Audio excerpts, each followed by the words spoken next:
US President Donald Trump has announced an immediate 25% tariff on countries doing business with Iran. This aims to pressure Tehran as protests intensify.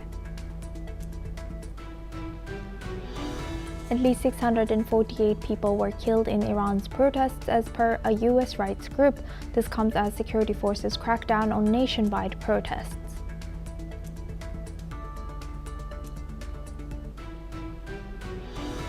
US President Donald Trump will meet Venezuelan opposition leader and Nobel Peace Prize winner Maria Corina Machado at the White House on 15th of January. The talks follow US strikes on Caracas and capture of Nicolas Maduro. French farmers drove about 350 tractors into Paris for a second time in a week to protest the EU-Mercosur trade deal, saying it will undercut local agriculture with cheaper South American imports and unfair competition amid looming tensions over EU-Mercosur deal. French far-right leader Marine Le Pen has launched an appeal in Paris that will decide whether she can run in the 2027 presidential election, after a court imposed an immediate 5-year ban from public office over the misuse of more than €4 million in EU funds. The hearing is due to end in February.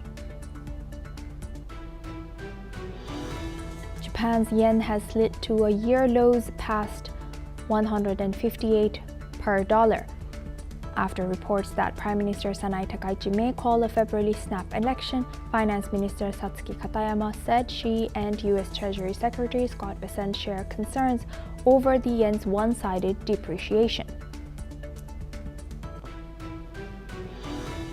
Pete Hegseth has announced the integration of Elon Musk's Grok AI into U.S. military networks, aiming to boost innovation in defense. The collaboration underscores the importance of rapid technological advancement to maintain America's edge in modern warfare. According to Vienna airport statements, icy conditions forced the closure of Vienna International Airport until at least 11 a.m. local time and severely limited operations at Prague's Václav Havel Airport, with flights diverted and major delays expected as crews struggle to de-ice the runways now.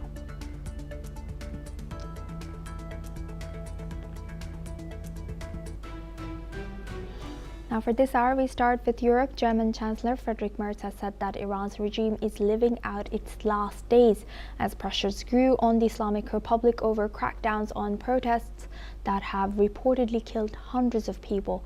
He says that Berlin is in contact with the United States and other European governments to ensure that there can be a peaceful transition to a democratic government in Iran. Meanwhile, China says that it will protect its rights and interests after US President Donald Trump announced a 25% tariff on any country doing business with Iran. Let's listen into what China's Foreign Ministry spokesperson has shared. 正如我刚刚所说，对于关税问题，中方的立场是非常明确的。我们始终认为关税战没有赢家，中方会坚决维护自身的正当合法权益。我们正在密切关注伊朗局势的发展，我们会采取一切必要的措施保护中国公民。 Iranian Foreign Minister Abbas Araghchi says that Iran ordered a now more than 4-day shutdown of the internet because terrorist operations began during protests initially sparked by economic grievances. However, the rights groups accused the Islamic Republic of cutting the internet to mask a crackdown that they say has left hundreds and potentially thousands dead. Now for this discussion, we welcome Mr. Collins Chong-Yu-Keith. He's a foreign affairs and security and strategy analyst. Joins us live from Kuala Lumpur. Thank you very much, Mr. Collins, for joining us once again. Thank you. Good to see you. Now, how do you analyze this Iran's, German Chancellor's dialogue that Iran is in its last streaks, the current regime? Do you actually believe that that could be the case?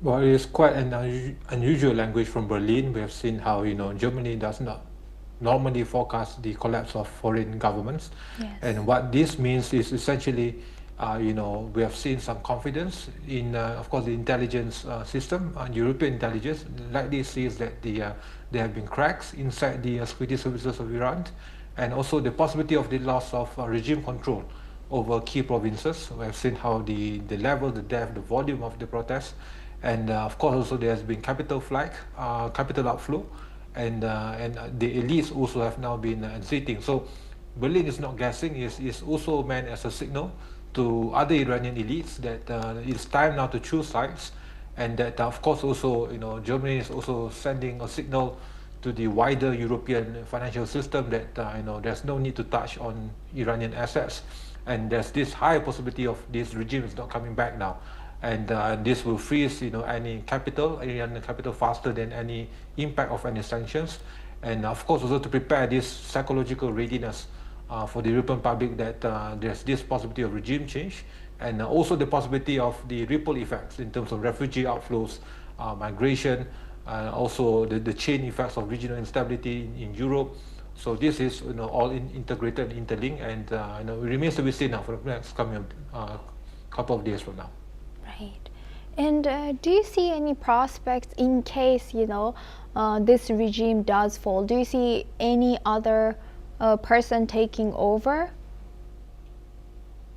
Well, it is still fluid at the moment. We have seen how the popularity of Reza now. Of course, he has not been in the country for a long time, and it remains to be seen also and how the U.S. will react to this, respond to this, and will manage this the possibility of a post-regime situation. It is vastly different from the ones in Venezuela.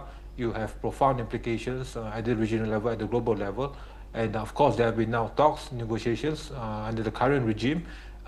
Seeing how the regime is now fearing for a potential Venezuela 2.0, and this is how he has compelled the current regime to seek dialogues and talks to prevent those kind of possibilities. But of course also you need to show restraint, you need to show tangible effects on the ground to prevent any more escalation, to prevent any more death to the protesters, and it remains to be seen also how the impact of any retaliation from the regime in case of any strikes by the U.S.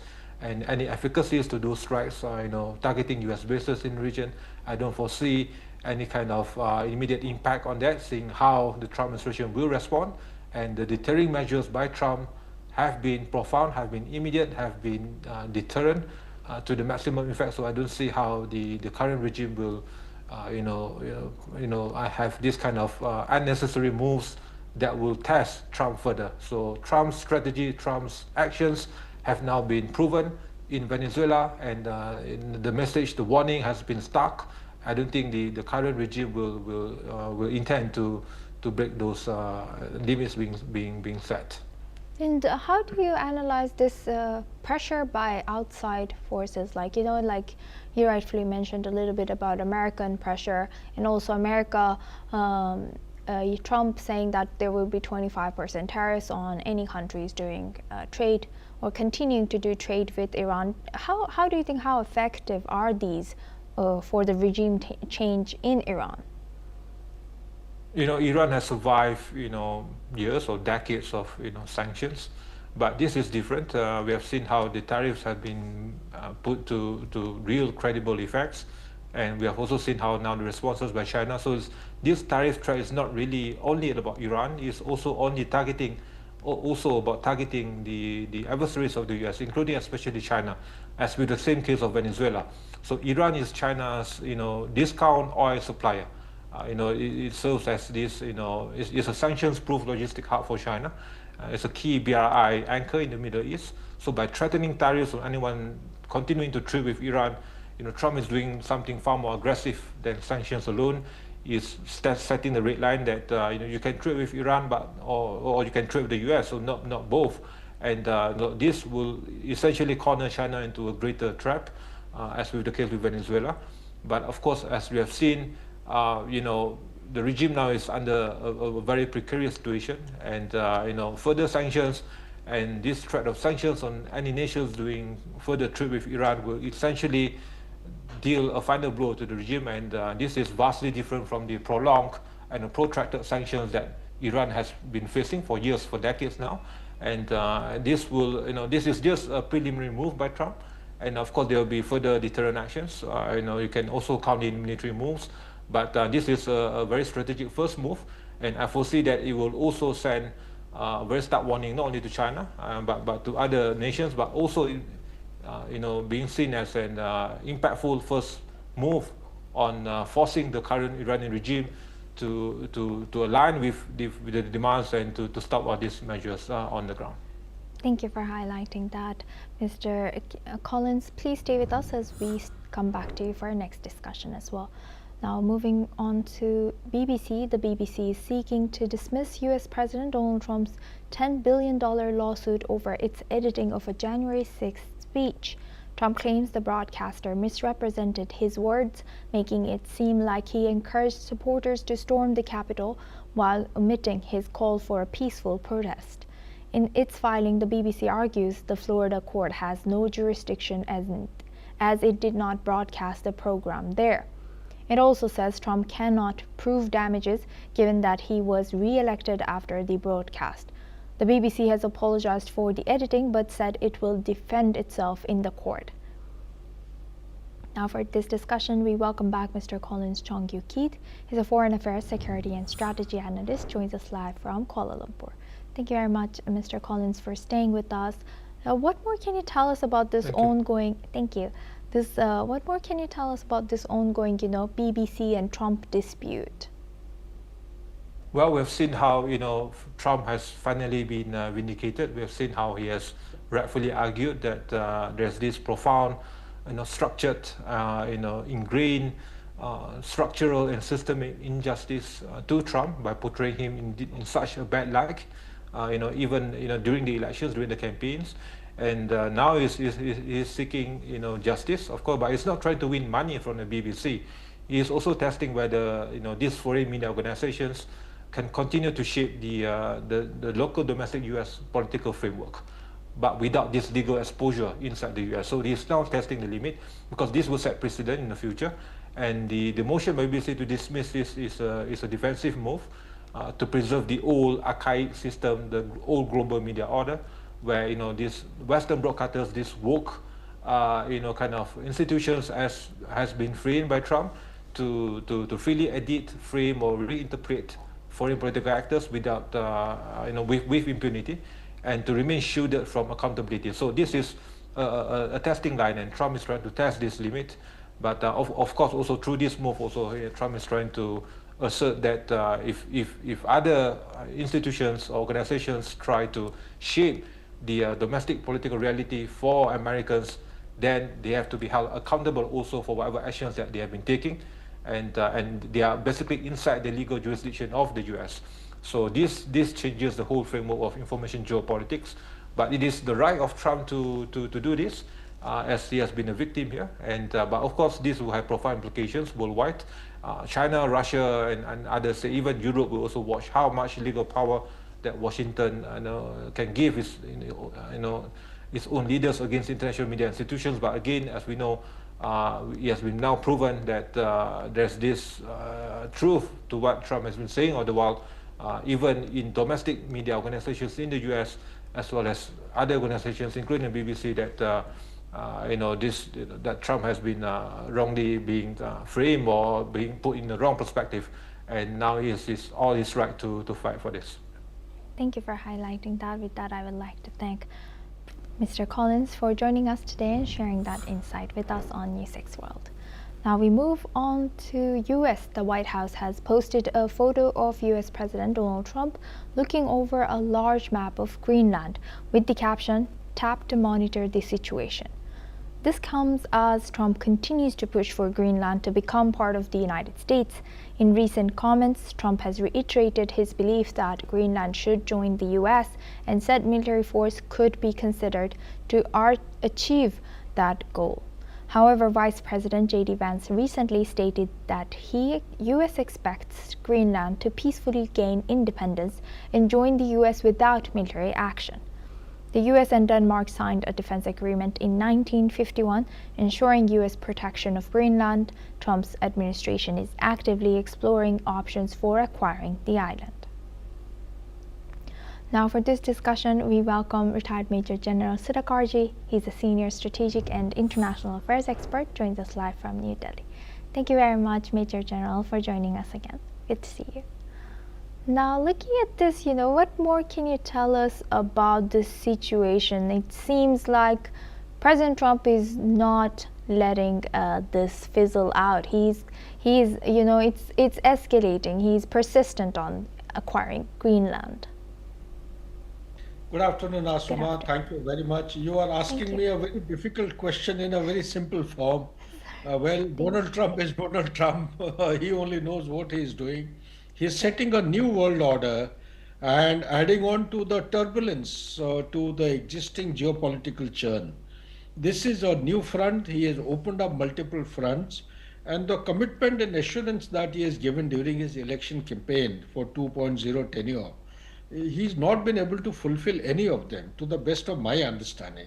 Now, this is a new front he's opening up basically to distract attention of the domestic constituency away from his name and his name's involvement in Epstein file and many other issues. There have been killings of innocent people in ICE, that is Immigration and Customs Enforcement Department.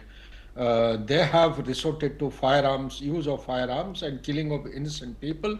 In order to defend themselves, they have put the blame on the driver. One lady was killed in a brazen manner, in a blackened manner. So similarly, there are a host of other things. Requisitioning armed forces is the last option. That also requires Congress approval to be deployed in internal peace or law and order situation. Maduro's hijacking itself is a very big question, and law enforcement is generally going by the rules-based international order. It is supposed to be inside the Homeland Security. You never extend your law enforcement agency 4,000, 5,000 kilometers away from your border, and you don't fire the kinetic rounds. The moment you use the army or the armed forces resources, it takes the profile of a conflict, a war. So you cannot call it under the brand of the law enforcement. Similarly, Venezuela, classically speaking, it was not involved in any drug kind of supply into USA. It was coming through Colombia. But yes, cocaine and other products, they may have been supplied by, not by Venezuelans, but IRGC, the Iranian core, which is there, the Hezbollah, which is present in Venezuela. The intention and objective may have been different. Nobody, not even the government official or the public relation officer of the White House, has given out the real meaning behind this Venezuela operation. And at one instance, I think Donald Trump said about oil. Now he's focusing on Greenland. Greenland is a country which is well away from Russia. The meaning and implication of taking Greenland is that the Arctic is opening up and there is a new threat emerging from the global south and the BRIC countries. The threat is not in terms of military might. The threat is in terms of dollar. Dollar is the center of the objective or the target. There is an extensive effort being undertaken by countries like Russia, China, more than 41 countries who are doing their transactions in a non-dollar currency. So they call it as R5, renminbi, rand, and then you have ruble, riyadh, etc., etc. There are 5 Rs which are being used, rupee. So that is actually adding on to the pressure on dollar. Dollar at one point in time used to be 86 to 89% of dominance in the world order or as an international currency. Now it is, during pandemic it was down to 54%. Now I believe it has rebounds to 56 to 59%. Experts say that the day it goes down below 50%, it will be a kind of a irreversible milestone which will declare the declining status as confirmed for the superpower like USA. Therefore, it may not be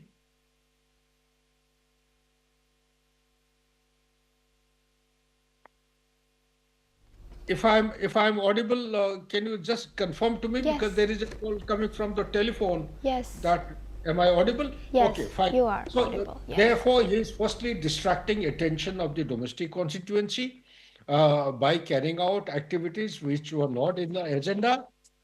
And number two, he is also going in for extra mile objective. Greenland is not a small landmass. It's a country with 34,000 kilometers of coastline and length and breadth. If you roughly calculate, it's 2,700 kilometers north-south and approximately of 2,000 or 2,400 kilometers west-east, around that approximately.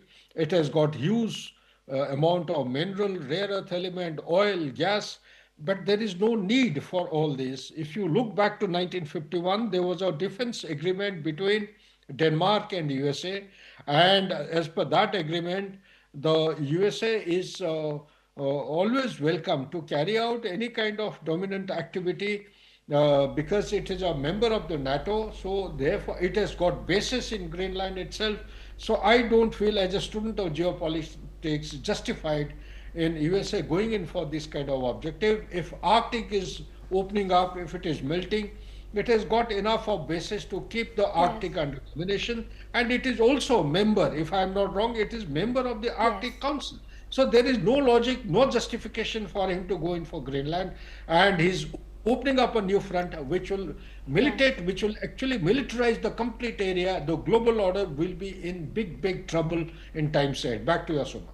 Thank you, Major General. And I just wanted to bring Russia and China into conversation. I wanted to know how you are seeing, um, how how do you think Russia and China is eyeing this by U.S. as Greenland, when acquiring Greenland, Trump has said that if U.S. doesn't take it, then China or Russia will. But China, I don't think, has said anything yet on this. But Russian minister did say something. Is this just a provocation? What do you think? No, see, the core of existence of any superpower, any country is the means of livelihood. The means of livelihood and the way of life to sustain the way of life in USA depends on the status and dominance and the value of dollar. Today, that value, the core issue, the nucleus of the threat is dollar. The all countries, including Russia and China, their focus is. Let me give a small example.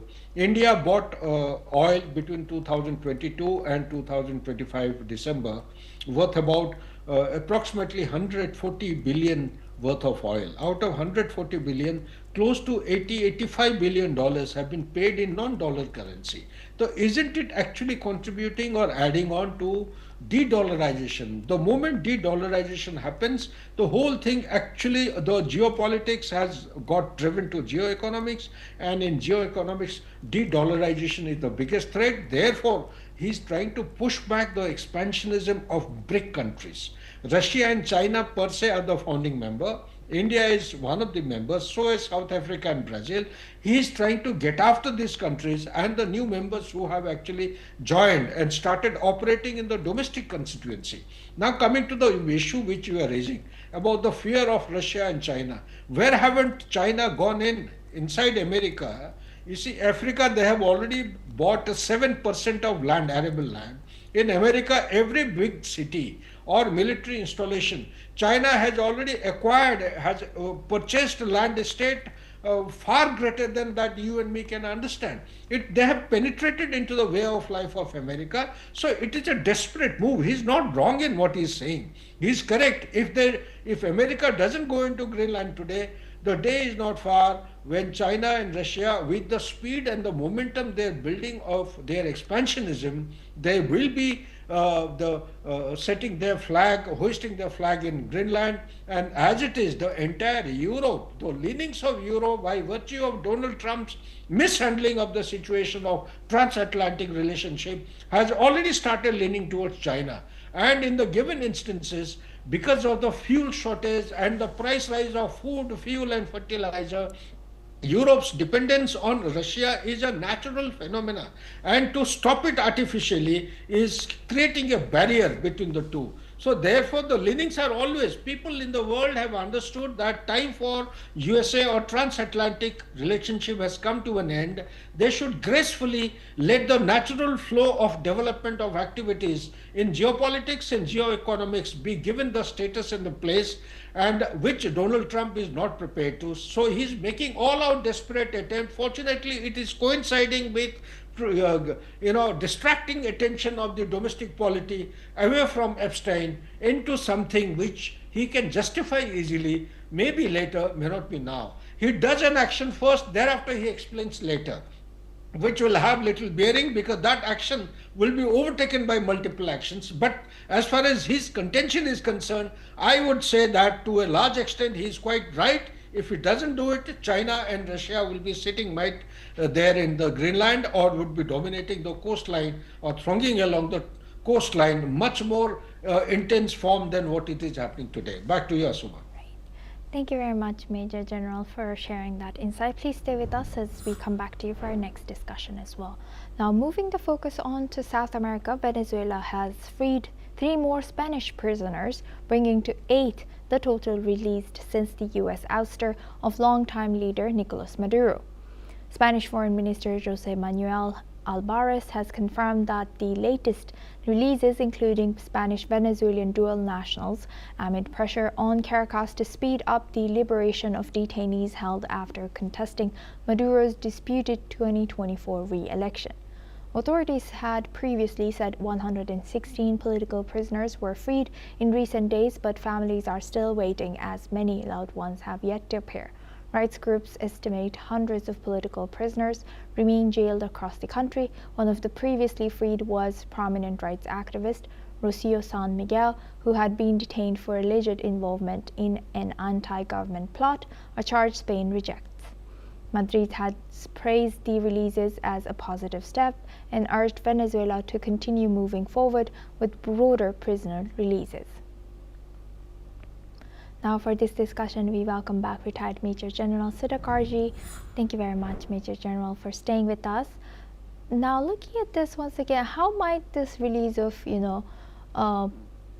political prisoners in Venezuela impact the diplomatic relations between Caracas, Madrid, and Washington, and also in what ways could this political detainees and handling of them influence the negotiation over Venezuela's political transition? Yeah, firstly, we need Yes. to understand, Soma, that Venezuela is an old Spanish colony, and the Spain had ruled the country for nearly 300 years. This we have to understand.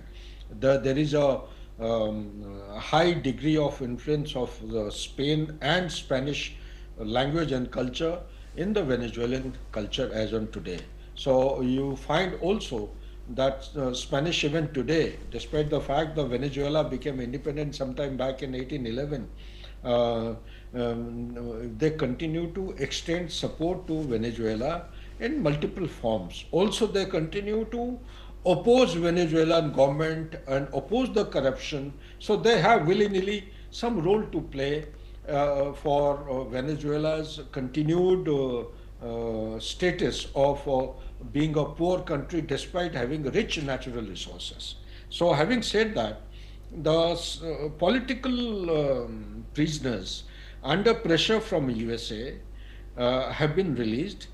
To the best of my memory, and from the open sources, more than 140, although at places you find 50 political prisoners have been released, but more than 140 to 150 have been released in past couple of days under duress, under pressure from USA. Lately, some of the Spanish political rebels or the representatives have been released from the jail. So therefore, the demand, basic demand, there are almost about more than 1900, 2300 approximately political prisoners. Therefore, and the detainees, there is a demand from these people and their relations that they should be released at the earliest, and which Maduro was not in favor of, with the vice president of Venezuela, Delcy, having become the president, acting president. Now she has started doing the lines of USA. USA is putting pressure. In times ahead, it is definitely going to release all the political prisoners. I'm very hopeful. But your question is pointing at what impact will it have on Venezuela and the relationship between Venezuela and USA. It will have a win-win kind of a relationship. It will have a feel-good factor will come in, and this will give a positive spiral to the relationship between USA and Venezuela. Within Venezuela, there will be some form of democracy. Earlier, what had happened that because of the leftist regime, they used to silence the opposition. So I personally feel my take is that some degree of opposition is required for a country, for a democracy like the America is expecting to have in Latin America, particularly Venezuela to start with, to thrive and to throng and to prosper.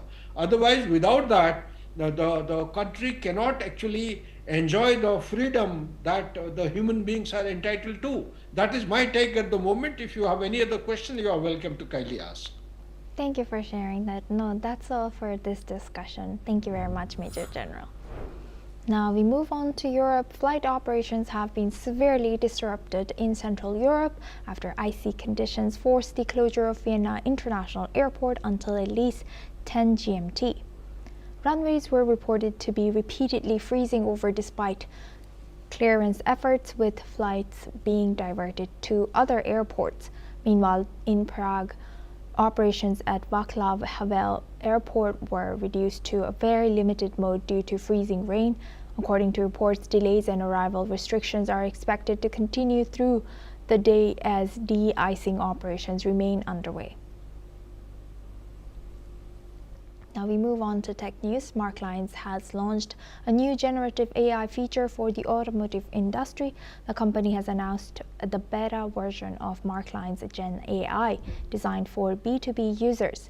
The tool lets users ask questions in plain language and get instant, reliable answers drawn from Marklines' vast automotive database. The system analyzes data across the platform and delivers clear, easy to understand insights in text form. Marklines says this is one of the first AI services of its kind for B2B users in Japan, with only a few similar examples worldwide. The new Gen AI feature is available at no extra cost for corporate members of the Marklines information platform. That's all we have time for. Keep watching NewsX World for more news updates from around the world.